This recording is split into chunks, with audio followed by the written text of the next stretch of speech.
నమస్కారం, సిసి న్యూస్కు స్వాగతం. నా పేరు రహీం. ముందుగా హెడ్లైన్స్.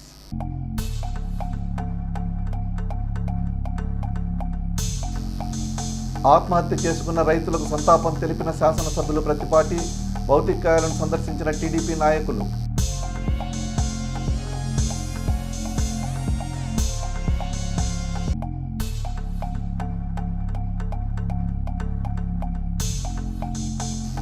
తల్లికి వందనంపై మున్సిపల్ సభ్యులు హర్షం. చంద్రబాబు ప్రతిపాటికి పాలాభిషేకం.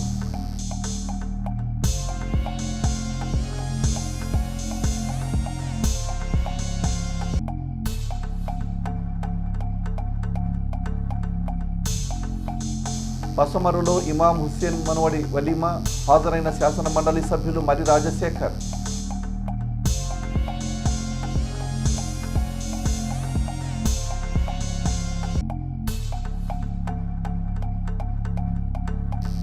ధనలక్ష్మి స్పిన్నింగ్ మిల్లు కార్మికులకు నేరాలపై అవగాహన కల్పించిన రూరల్ సిఐ సుబ్బానాయుడు.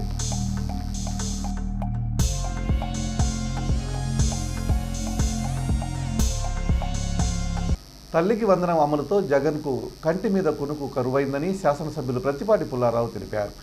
తన ఊహకు అందని విధంగా చంద్రబాబు ప్రతి హామీని పక్కా ప్రణాళికతో నిజాయితీతో అమలు చేస్తుండడం జగన్కు మింగుడు పడటం లేదని ప్రతిపాటి అన్నారు. ఆ అక్కసుతోనే తన నీలి మీడియా వైసీపీ నేతలతో కూటమి ప్రభుత్వంపై మంత్రి లోకేష్పై విష ప్రచారం చేస్తూ ప్రజల్ని నమ్మించే ప్రయత్నం చేస్తున్నాడని, తల్లులు సంతోషాన్ని, విద్యార్థుల జీవితాలు బాగుపడడాన్ని జీర్ణించుకోలేని భిన్న మనస్తత్వం జగన్దని ప్రతిపాటి అన్నారు. తన విపరీత వింత మనస్తత్వం తనకే ప్రమాదకరమని జగన్ గ్రహిస్తే మంచిదని ఆయన హితవు పలికారు. చిలకలూరిపేట మండలం పసుమరు గ్రామ నాయకులు పఠాన్ ఇమాం హుస్సేన్ మేస్త్రి కుమారుడు వలీమా వేడుక మంగళవారం వారి స్వగృహం నందు జరిగింది. ఆ వేడుకకు శాసన మండలి సభ్యులు మరి రాజశేఖర్ హాజరై నూతన వధూవరులు జానీ బాషా, రేష్మాలను ఆశీర్వదించి శుభాకాంక్షలు తెలిపారు. ఈ వేడుకల్లో మరి రాజశేఖర్ వెంట జాలది సుబ్బారావు, ఏవిఎం సుబాని, గడిపూడి దశరథ రామయ్య, షేక్ మీరావలి, షేక్ అమీరుద్దీన్ తదితరులు ఉన్నారు.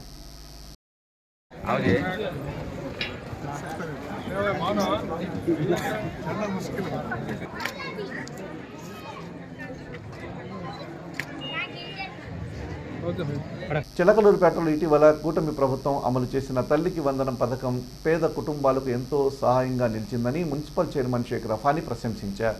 ఈ పథకం విజయవంతంగా అమలు అవుతున్న నేపథ్యంలో మంగళవారం స్థానిక పురపాలక సంఘ కార్యాలయంలోని మైలవరపు గుండయ్య కౌన్సిల్ హాల్ నందు మంత్రి నారా చంద్రబాబు నాయుడు, స్థానిక ఎమ్మెల్యే మాజీ మంత్రివర్యులు ప్రతిపాటి పుల్లారావు చిత్రపటాలకు షేక్ రఫానీ కౌన్సిలర్లు కలిసి పాలాభిషేకం చేశారు.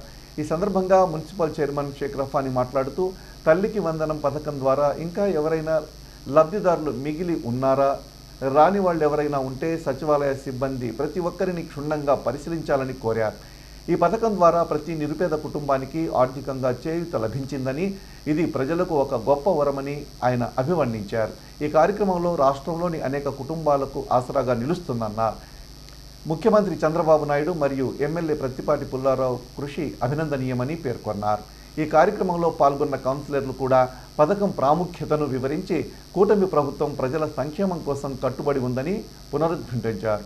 ఈ కార్యక్రమంలో కౌన్సిలర్లు బేరింగ్ మౌలాలి, కనమర్లపూడి తిరుమల, నసీమా బేగం, కూనల ప్రమీల, రాయని హరిత తదితరులు పాల్గొన్నారు. పథకం యొక్క ఈ లక్ష్యం ఏదైతే ప్రభుత్వ లక్ష్యం పనిచేస్తుందో దాన్ని ప్రజల్లోకి తీసుకెళ్లాల్సిన బాధ్యత కూడా మీకుంది. ఇకపోతే స్థానికంగా వచ్చేసరికి మన నాయకుడు, మన మాజీ మంత్రివర్యులు, గౌరవనీయ శాసనసభ్యుల వారు నిరంతరం ప్రజల కోసం పనిచేస్తారు. ఈరోజు వారు ప్రధాని యొక్క సభ కోసం వైజాగ్లో ఉంటారు. అందువల్ల మేము ఈ కార్యక్రమం ఏర్పాటు చేయడం జరిగింది. ఇక్కడ మీరందరూ గమనించాల్సిన విషయం ఏంటంటే ప్రతి ఒక్కరికి సహాయం చేయడంలో ఆయన ముందుంటారు. బహుశా ఆయన యొక్క జీవితమే ప్రజల కోసం చెప్పచ్చు. మరియు వారు చెప్పిన మాట ఏమిటంటే మెప్మా వాళ్ళు ఈ యొక్క అడ్మిన్స్ ఎడ్యుకేషన్ సెక్రటరీస్ ఈ 2 రోజులు చొరవగా పనిచేసి ఎక్కడైనా అర్హులైన వారికి రాకపోతే వాటిని రెక్టిఫై చేసి చేయించమని చెప్పారు. ఒక్కళ్ళకి కాదు, ఇంట్లో ఎంతమంది పిల్లలు ఉంటే అంతమంది పిల్లలకి తల్లుల అకౌంట్లలో 15,000 రూపాయలు 13,000 రూపాయలు జమ చేసి పిల్లలకి తల్లులకి విద్యా సంవత్సరం మొదలైన మొదటి రోజే తల్లుల అకౌంట్లలో తల్లికి వందనం పథకం ద్వారా డబ్బులు జమ చేయడం జరిగింది. మరి 67 కోట్ల మందికి రాష్ట్రంలో తల్లికి వందనం ద్వారా డబ్బులు జమ చేయడం జరిగింది. అంతేకాక మన చిలకలూరుపేట మున్సిపాలిటీ ద్వారా 11,99,838 మంది తల్లుల ఖాతాల్లో తల్లికి వందనం ద్వారా డబ్బులు జమ చేయడం జరిగింది. మాట ఇచ్చిన ప్రకారము చంద్రబాబు నాయుడు గారు కూటమి ప్రభుత్వం తల్లికి వందనం పథకం ఎంతమంది పిల్లలు ఉంటే అంతమంది పిల్లలకి తల్లుల అకౌంట్లలో డబ్బులు జమ చేయడం జరిగింది. ఇది పిల్లల భవిష్యత్తుకి పిల్లల చదువుకి చాలా ఉపయోగకరంగా ఉంటుంది. అంతేకాకుండా రేపు ఆగస్టు 15 నుంచి ఉచిత బస్సు పథకం కూడా నెరవేరుస్తారు. సూపర్ 6 పథకాల్లో ఒక్కొక్కటి మన పెన్షన్ ఒకేసారి 4,000 రూపాయలు పెంచి మాట ఇచ్చిన ప్రకారం నిలబెట్టుకున్న ప్రభుత్వం కూటమి ప్రభుత్వం. దేశంలోనే ఇటువంటి ప్రభుత్వం ఉండదని నేను అనుకుంటున్నాను. మాట ఇచ్చిన ప్రకారం అన్ని పథకాలు నెరవేరుస్తుంది. జై చంద్రబాబు, జై ధనలక్ష్మి స్పిన్నింగ్ మిల్లు అవగాహన కార్యక్రమం నాదెండ్ల రూరల్ మండలం గణపవరం గ్రామంలోని ధనలక్ష్మి స్పిన్నింగ్ మిల్లులో 16వ తేదీన జరిగింది. జిల్లా ఎస్పీ ఆదేశాల మేరకు చిలకలూరిపేట రూరల్ సిఐ సుబ్బనాయుడు, నాదెండ్ల పోలీసులు ఈ కార్యక్రమంలో పాల్గొన్నారు. ముఖ్యంగా గంజాయి మద్యం సేవించడం వల్ల కలిగే దుష్ప్రభావాలు, రోడ్డు భద్రత నియమాలు, పరిశ్రమల్లో తీసుకోవాల్సిన భద్రతా చర్యలు మరియు మహిళా సంబంధిత సమస్యలపై ప్రజలకు, కార్మికులకు అవగాహన కల్పించారు. ఈ కార్యక్రమంలో అసిస్ట్ సభ్యులు కూడా పాల్గొని సామాజిక కార్యక్రమాలు నిర్వహించారు. వైసీపీ అధినేత జగన్మోహన్ రెడ్డికి బిగ్ షాక్ తగిలింది. ఈ నెల 18న ఆయన సత్తెనపల్లిలో పర్యటించవలసి ఉంది.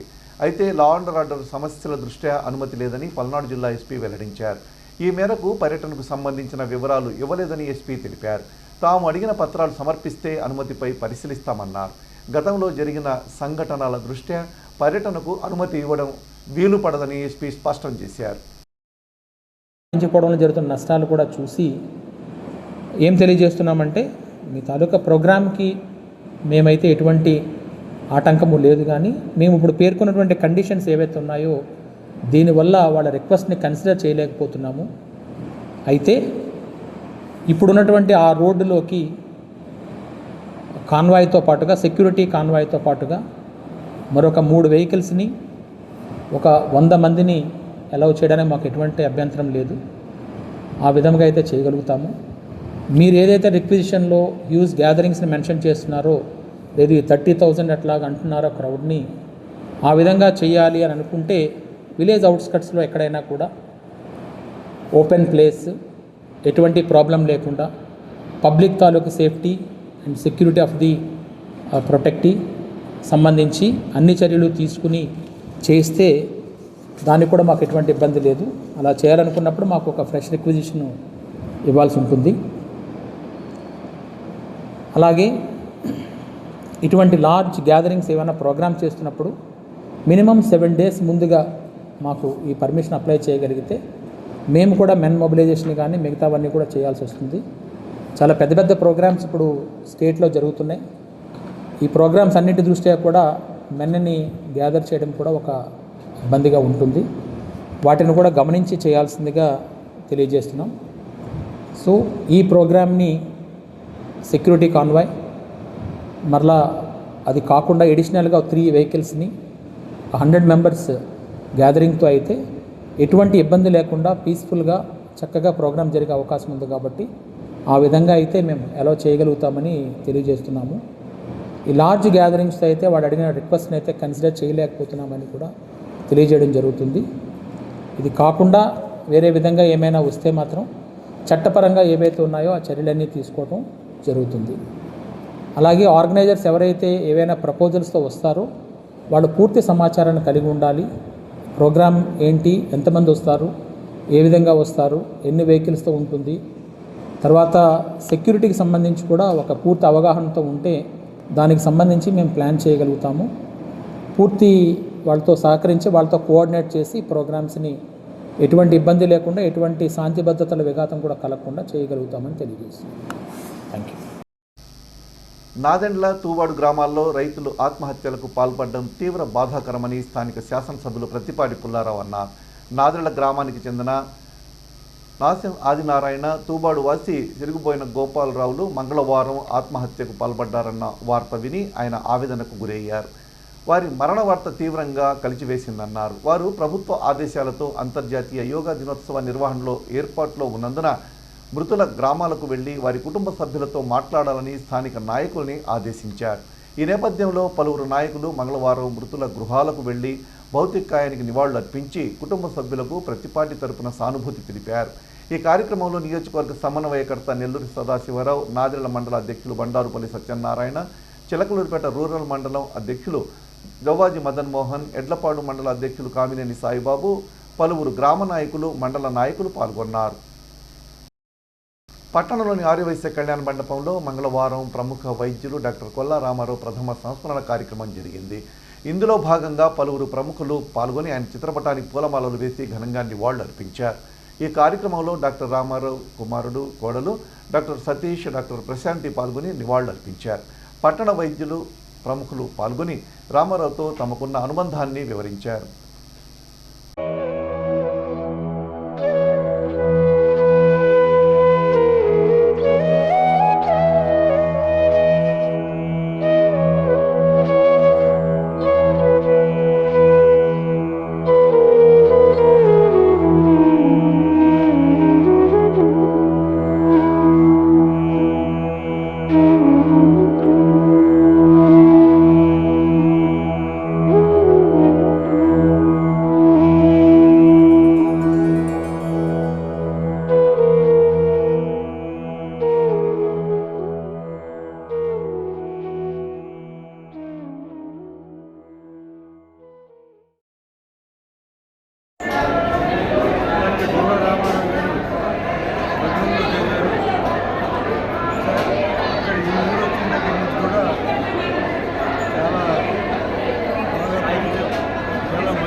వైద్యంలో ముఖ్యంగా సర్జరీలో చాలా నిష్ణాతులు.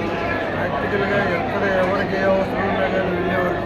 ముఖ్యంగా పెద్ద అబ్బాయి గారు, చంద్రరామారావు గారు అందరూ కూడా సర్జరీలో ఎక్కడ అవసరం ఉన్నా కానీ చాలా బాగా ఉపయోగపడేవారు. పట్టణంలోని పెన్షనర్స్ హాల్లో మంగళవారం పెన్షన్దారుల సమావేశం జరిగింది. ఇందులో భాగంగా లైఫ్ ఆక్యుపంక్చర్ సెంటర్ ఆధ్వర్యంలో ఆక్యుపంక్చర్ వైద్యంపై అవగాహన కార్యక్రమం జరిగింది. ఆక్యుపంక్చర్ థెరపిస్ట్ షేక్ సాదిక్ ఈ కార్యక్రమంలో పాల్గొని ఆక్యుపంక్చర్ వైద్యం యొక్క పూర్వ చరిత్ర, ఆక్యుపంక్చర్ పనిచేసే విధానం మరియు నొప్పుల నివారణ, రక్త ప్రసరణ మెరుగుదల, మెరుగైన జీర్ణక్రియ, మెరుగైన నిద్ర, బలమైన రోగ నిరోధక వ్యవస్థ, హార్మోన్ల సమతుల్యత, నరాల ఉపశమనం గురించి అవగాహన కల్పించారు. కార్యక్రమంలో పెన్షనర్స్ అసోసియేషన్ అధ్యక్ష కార్యదర్శులు మురళీధర్రావు, వెంకటప్పతో పాటు ట్రెజరర్ ఉమామహేశ్వరరావు, బిట్రా నాగేశ్వరరావు, లంకా ఆదినారాయణ రెడ్డి, చుక్కా విన్సెంట్ పాల్ తదితరులు పాల్గొన్నారు. కాబట్టి వీటి ఒక్కొక్క దానికి ఒక్కొక్క ప్రాధాన్యత ఉంది, ఒక్కొక్క ప్రత్యేకత ఉంది. కాబట్టి అన్ని వైద్య విధానాల మీద మనం దృష్టి పెట్టాల్సినటువంటి అవసరం ఎంతైనా ఉందనేసి ఈ సందర్భంగా తెలియజేస్తాం. అయితే మనకున్నటువంటి ఈరోజు topic what is acupuncture. Acupuncture అంటే ఏంటి? ఆక్యుపంక్చర్ అంటే మనకు మానవ శరీరం ఏదైతే ఉంటుందో, మానవ శరీరంలో ఉన్నటువంటి అవయవాలు ఏవైతే పనిచేస్తూ ఉన్నాయో, అంటే మానవుడు బ్రతికి ఉన్నాడు అంటే, జీవం ఉంది అంటే, సో దీనిలో ఉన్నటువంటి ఒక ఎనర్జీ అనేది, అంటే ఒక కీ అనేటువంటిది ప్రవహిస్తూ ఉంటుంది. ఆక్యుపంక్చర్ థియరీ ఏం చెప్తుంది అంటే, మనిషి అంటే మానవ శరీరంలో ఒక శక్తి అనేటువంటిది ప్రవహిస్తూ ఉంటుంది. దాన్నే మనం జనరల్గా ప్రాణం అంటాము, జీవం అంటాము, లేకపోతే సోల్ అని చెప్తా ఉంటాం. అదేవిధంగా అంటే మనిషి జీవించలేకపోతే ఈ శక్తి అనేది ఉండదు. అయితే ఈ శక్తి ప్రవహించేటువంటి ఒక రకరకాలైనటువంటి మార్గాలు ఉంటాయి. సో దీన్ని మెరిడియన్స్ అంటాం. ఆక్యుపంచర్ మెరిడియన్స్ అంటాం. 12 అవయవాలు, ముఖ్యమైనటువంటి అవయవాలు ఉన్నాయి. ఈ 12 ముఖ్యమైనటువంటి అవయవాలు కూడా 12 మార్గాలు ఉంటాయి. ఈ మార్గాలని మనం శక్తి మార్గాలు అంటాం. ఇవే కాకుండా 2 ముఖ్యమైనటువంటి మార్గాలు ఉంటాయి, రెన్ అండ్ డ్యూ అంటాం. ఈ రెన్ అండ్ డ్యూ అనేటువంటి ఈ 12 మార్గాలను కలుపుతూ ఉండేటువంటి శక్తి మార్గాలు అనేటువంటి ఉంటాయి. ప్రభుత్వ బడులలో విద్యార్థులను చేర్చి బలోపేతం చేసే ప్రక్రియలో భాగంగా మంగళవారం ఎడ్లపాడులో ప్రచార కార్యక్రమం చేపట్టారు. ఈ సందర్భంగా జిల్లా పరిషత్ హైస్కూల్ మరియు బాలికల జూనియర్ కాలేజీ ప్రధానోపాధ్యాయురాలు విజయభారతి మాట్లాడారు. 10వ తరగతి కృతార్థులైన బాలికలు ఎడ్లపాడు జిల్లా పరిషత్ హైస్కూల్ మరియు జూనియర్ కాలేజీలో ఇంటర్ ఇంగ్లీష్ మీడియంలో ఎంపీసీ అండ్ బైపీసీ గ్రూపులలో ఇంటర్ చదివే అవకాశాన్ని తల్లిదండ్రులు వినియోగించుకోవాలని తల్లిదండ్రులను కోరారు. గత సంవత్సరం 80% పైగా ఫలితాలు సాధించిన ఈ జూనియర్ కాలేజీలో పేద వర్గాల బాలికల తల్లిదండ్రులకు ఇంటర్ విద్య ఏమాత్రం భారం కాకుండా రూపాయి ఖర్చు లేని ఉచిత విద్యతో పాటు ఉచిత బస్సు పాస్, ఉచితంగా అచ్చు నోట్ పుస్తకాలు, సన్నబియ్యంతో మధ్యాహ్న భోజనం అందించబడుతుందన్నారు. తల్లికి వందనం పథకం క్రింద ప్రతి విద్యార్థి తల్లికి 13,000 నగదు ఇవ్వబడుతుందన్నారు. బాలికలకు భద్రతతో క్రమశిక్షణతో తరగతులు జరుగుతాయని, అడ్మిషన్లు ప్రారంభమయ్యాయని తెలిపారు. పట్టణంలోని నరసరావుపేట సెంటర్, కళ్యాణి సెంటర్లలో ఉన్న పోలీస్ అవుట్పోస్ట్ చుట్టూ ఏర్పాటు చేసిన ఫ్లెక్సీలను మరియు జాతీయ రహదారితో సహా వివిధ ప్రధాన కూడళ్లలో కార్నర్ పాయింట్స్లో ఏర్పాటు చేసిన ఫ్లెక్సీలను తొలగించాలని లోక్సత్తా పార్టీ రాష్ట్ర ఎగ్జిక్యూటివ్ మెంబర్ మాధవ్ భానుప్రసాద్ కోరారు. పట్టణంలోని వైఎస్ఆర్ కాలనీకి చెందిన ముక్కు పచ్చలారని 9 సంవత్సరాల చిన్నారి వెంకట శృతి రోడ్డు ప్రమాదంలో ప్రాణాలు కోల్పోవడం విచారకరమని ఆయన అన్నారు. చిన్నారి వెంకట శృతి తల్లిదండ్రుల గర్భకోశాన్ని ఎవరు తీర్చలేనని ఆయన అన్నారు. నిత్యం రోడ్డు ప్రమాదాల కారణంగా ఎక్కడో ఓ చోట ప్రాణాలు కోల్పోతూనే ఉన్నారని ఆవేదన వ్యక్తం చేశారు. ఎన్ని కోట్ల రూపాయలు ఖర్చు చేసినా పోయిన ఏ ఒక్క ప్రాణం వెనక్కి తీసుకురావడం సాధ్యం అనేది వాస్తవం అయినప్పుడు నిర్లక్ష్యం కారణంగా, అజాగ్రత్త కారణంగా ఏ ఒక్క ప్రాణం పోకుండా చూడాల్సిన బాధ్యత అధికారులపై ఉందని భాను అన్నారు. ఇప్పటికైనా ప్రధాన రహదారుల కార్నర్స్ పాయింట్లో ఏర్పాటు చేసిన ఫ్లెక్సీలను, పోలీస్ అవుట్పోస్టుల చుట్టూ ఏర్పాటు చేసిన ఫ్లెక్సీలను తొలగించి ప్రమాదాలను అరికట్టాలని ఆయన కోరారు. ఇటీవల జరుగుతున్నటువంటి వరుస ప్రమాదాలని ప్రజల్ని కలిసివేస్తూ ఉన్నాయి. ఏరోప్లేన్ క్రాష్ అయ్యి మనం చూసాం, 270 మంది పైగా చనిపోయినారు. కొద్ది రోజుల్లోనే హెలికాప్టర్ క్రాష్ అయ్యి 7 మంది చనిపోవడం జరిగింది. వారం క్రితం బొంబాయి లోకల్ ట్రైన్లో మరి పట్టాల మీద పడిపోయి 5 చనిపోయినట్టుగా మనం చూసాం. నిన్న మన చిలకలూరుపేటలో వైఎస్ఆర్ కాలనీకి చెందినటువంటి వెంకట శృతి అనేటువంటి పసిపాప రోడ్డు ప్రమాదంలో చనిపోయినట్లుగా మనం చూస్తూ ఉన్నాం. ఇబ్బడిముబ్బడిగా ఈ రకంగా అమాయకులైనటువంటి ప్రాణాలు కోల్పోతూ ఉన్నారు. వీటికి కారణమైనటువంటి వాటిని, ఎందుకు ఈ ప్రమాదాలు జరుగుతున్నాయి, వీటి మీద సుదీర్ఘమైనటువంటి ఒక అధ్యయనం చేసి వాటిని నియంత్రించే ప్రయత్నం గట్టిగా చేయాలని కోరుతా ఉన్నాం. కొద్ది రోజుల నుంచి అధికారులు తనిఖీలు చేస్తూ ఉన్నారు. చాలా సంతోషం. అంత మాత్రం చాలు. చాలా ప్రాంతాల్లో, చిలకలూరుపేట పట్టణంతో సహా చాలా ప్రాంతాల్లో ఇబ్బడి ముప్పిడిగా పెట్టిన ఫ్లెక్సీలు, మరి ముఖ్యంగా కార్నర్ పాయింట్లలో పెట్టినటువంటి ఫ్లెక్సీల కారణంగా రోడ్డు దాటేటువంటి కాలేజీ పిల్లలు, రోడ్డు దాటేటువంటి ఓగన చదువుకులు చాలా అసౌకర్యానికి గురవుతూ ఉన్నారు.